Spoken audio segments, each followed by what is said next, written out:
O comando militar ucraniano desferiu um golpe estratégico profundo na frente de Zaporíjia, alterando a dinâmica operacional no sul da Ucrânia em apenas 72 horas. A linha Surovikin, uma infraestrutura de engenharia militar que os meios de comunicação estatais russos descreveram durante quase 2 anos como a posição defensiva mais fortemente fortificada no continente europeu desde a Segunda Guerra Mundial, foi rompida em 3 pontos distintos ao longo de uma frente de 40 quilômetros na direção operacional de Zaporíjia. Relatórios operacionais confirmam que, ao fim do terceiro dia da ofensiva, as forças mecanizadas ucranianas já manobravam em terreno aberto a sul da terceira cintura defensiva russa. Este avanço rápido ocorreu enquanto a reserva operacional russa tentava, sem sucesso, reposicionar-se a partir do eixo de Berdyansk para fechar uma brecha que já se tinha alargado além do alcance de qualquer reforço que pudesse chegar a tempo de conter a progressão. A análise técnica da linha Surovikin afasta as interpretações de que a estrutura fosse apenas um projeto nominal sem eficácia real, ou que o avanço tenha sido um evento inexplicável à luz da ciência militar. Os dados mostram que o esforço de engenharia por trás da construção foi substancial, sustentado por imagens de satélite detalhadas, recolhidas desde a fase de planeamento. A arquitetura defensiva era composta por 3 cinturas dispostas em profundidade operacional. Valas antitanque projetadas para canalizar o movimento de blindados para zonas de destruição preparadas. E barreiras de dentes de dragão posicionadas para quebrar a coesão das formações mecanizadas. Além disso, a densidade dos campos de minas instalados tinha forçado o Estado-Maior ucraniano a rever o seu conceito operacional global na campanha anterior devido à elevada taxa de desgaste. O sistema incluía ainda posições de tiro reforçadas com cobertura superior, pontos de apoio fortificados ao nível de batalhão para apoio mútuo ao longo da segunda cintura, e áreas de reunião de reservas com rotas de progressão pré-definidas. O fator determinante para a queda da linha defensiva não residiu na qualidade física das fortificações, mas sim na degradação das forças que as ocupavam. As formações originais russas, que supervisionaram a construção, treinaram nas posições e ensaiaram os planos de fogo, foram retiradas devido à rotatividade e ao desgaste em outros eixos da frente, sendo substituídas por uma força mista. As unidades que defendiam a linha Surovikin no momento do ataque incluíam elementos de infantaria mobilizada com tempo de instrução limitado dentro daquelas posições específicas, pessoal contratado para preencher lacunas de unidades destroçadas noutros combates, e forças transferidas do eixo oriental que estavam habituadas a missões ofensivas e não à doutrina de defesa estática necessária para aquele setor. Esta alteração no perfil do pessoal militar enfraqueceu a coesão do sistema defensivo construído. O sucesso da ruptura na frente de Zaporíjia resultou diretamente de uma metodologia sistemática aplicada pelas forças ucranianas ao longo dos 6 meses anteriores à operação terrestre, refinando a estratégia anteriormente utilizada no eixo de Donetsk. Esta preparação operacional baseou-se numa campanha de ataques profundos e metódicos contra a retaguarda logística russa no sul da Ucrânia, focada na degradação cumulativa do sistema de suporte. Os nós ferroviários, responsáveis pelo transporte de munições a partir dos depósitos centrais russos até a frente de Zaporíjia, foram fustigados num calendário rigoroso que impediu a sua restauração eficaz.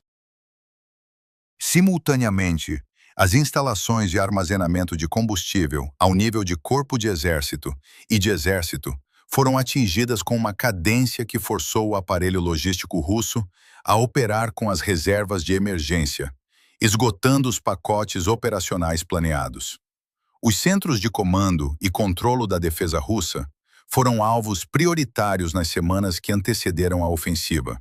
com relatórios a confirmar a destruição de pelo menos 4 postos de comando divisionais e regimentais,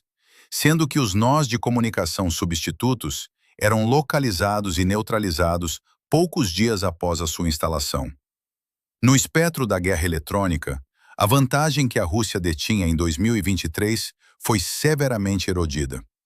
O exército ucraniano combinou ataques de desgaste contra os sistemas russos mais avançados com o desenvolvimento de capacidades próprias de contra-guerra eletrônica e pacotes de ataque otimizados para operar em ambientes eletromagnéticos contestados, degradando a arquitetura de comunicações especificamente nas bandas de frequência cruciais para a coordenação de respostas a rupturas rápidas. No plano tático, a capacidade de abertura de brechas demonstrada pelas unidades ucranianas superou as limitações das campanhas anteriores, onde a lentidão na limpeza de minas expunha as forças mecanizadas, a artilharia e a aviação russas.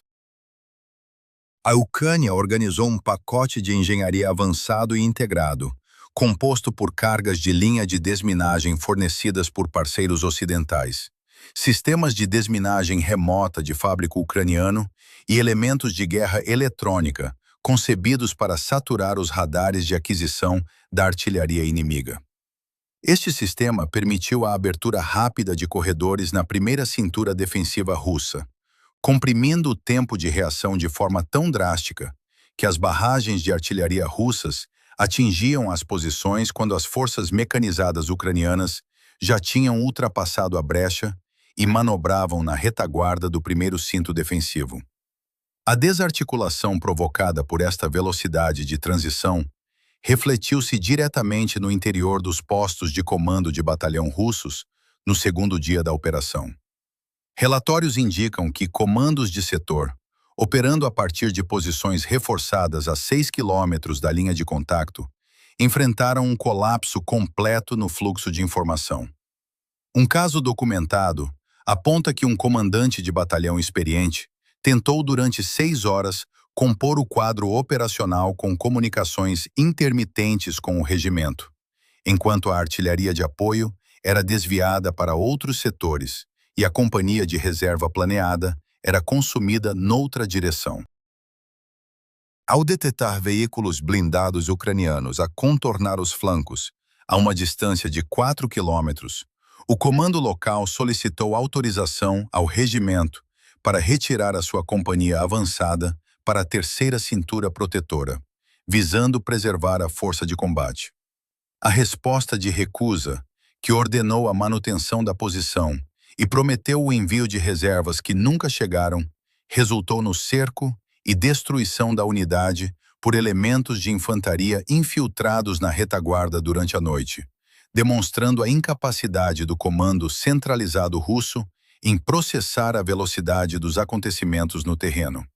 O colapso da coordenação tática nos postos de comando russos expõe uma vulnerabilidade estrutural profunda na doutrina de defesa da Federação Russa, quando confrontada com operações combinadas de ritmo elevado. A doutrina militar russa prioriza historicamente a preparação física e a engenharia das fortificações em detrimento da velocidade de decisão das unidades que ocupam o terreno. O modelo teórico baseia-se na premissa de que uma posição fortificada, guarnecida por tropas integradas num plano de fogo fixo e apoiada por artilharia, causará uma taxa de desgaste que esgotará o poder de combate do atacante antes da ruptura. Esta premissa falhou em Zaporizhia, porque o ciclo de decisão do comando russo foi ultrapassado pela velocidade operacional do adversário, tornando irrelevantes os planos de fogo preconcebidos, o suporte de artilharia e o empenhamento de reservas, uma vez que as ordens eram validadas para situações que já tinham deixado de existir. Esta incapacidade de resposta não decorre de falhas no equipamento ou da qualidade das fortificações, mas sim da centralização rígida da autoridade de decisão e da resistência cultural em permitir que os comandantes de pequenas unidades atuem por iniciativa própria. Em contrapartida, as Forças Armadas da Ucrânia integraram ao longo dos últimos 3 anos uma cultura de tomada de decisão descentralizada, modificando a sua herança doutrinária soviética.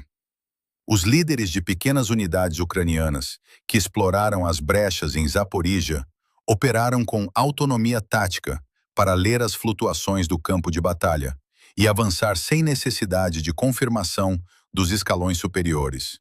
o que funcionou como o multiplicador final de força para as capacidades técnicas e de engenharia mobilizadas na operação.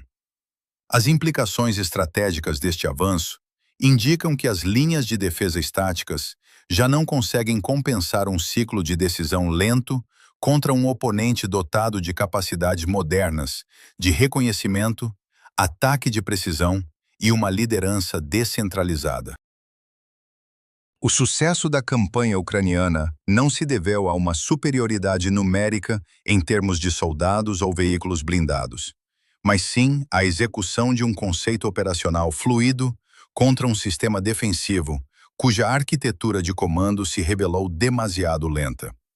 Este desfecho estabelece que a gestão do tempo e a flexibilidade institucional constituem os fatores críticos para o sucesso em conflitos de alta intensidade na presente década. Se desejar continuar a acompanhar as atualizações diárias sobre a evolução deste teatro de operações e aceder a análises militares detalhadas, subscreva o nosso canal de notícias.